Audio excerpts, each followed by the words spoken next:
9h tout rond sur TV Finance. La Bourse de Paris vient de débuter sa séance et on va s'intéresser ce matin au CAC avec vous, Hervé Dupré. Bonjour. Bonjour Roselyne. Vous êtes trader et fondateur de carltrading.com. Alors ce CAC, eh bien, il s'est bien repris hier avec près de 1,5% de hausse. Mais la période est pour le moins volatile pour l'indice parisien.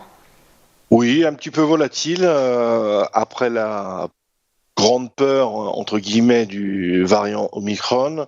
On se rend compte que finalement, ça reste une déclinaison du virus alpha. C'est surtout les chiffres chinois qui ont été très positifs cette nuit au niveau des importations-exportations. Et puis, un certain assouplissement en termes de suivi de l'immobilier. Je rappelle Evergrande qui était au cœur de l'actualité il y a quelques semaines. Alors là, graphiquement, on arrive quand même dans une situation extrêmement délicate. On est directement sous une première résistance à 6944, pardon, 6950, avec un gap haussier. Donc sur la lancée, est-ce que le marché peut aller chercher comme objectif tout à fait légitime 6984, 6997? Et en revanche, comment travailler ce marché, commencer d'acheter ici, graphiquement, ça impose un ratio rendement-risque qui n'est pas optimal. Autant la semaine dernière, j'étais beaucoup plus chaud pour aller au combat à l'achat. Autant là, j'attends quand même que le marché travaille la zone pour avoir un sentiment, pour pouvoir rentrer sur le marché. On a retracé plus de 50%, on est sur les 50% de toute la baisse depuis les plus hauts historiques à 7183. Donc là, c'est pas vraiment une zone qui m'intéresse à travailler, si ce n'est en scalp évidemment. Et quelle perspective on peut avoir derrière? Donc là, je rappelle, ce matin, nous avons le zoo à 11 heures, le PIB, plutôt dans l'énergie positive du gap, d'essayer d'accompagner le marché par petites touches jusqu'au target 6984-997.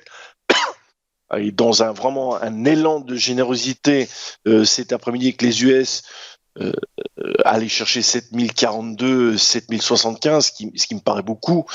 Et puis, à l'inverse, essayer de défendre le gap à 6866 avec éventuellement une mèche à 6829. Alors, vous voyez, les écarts sont quand même assez grands.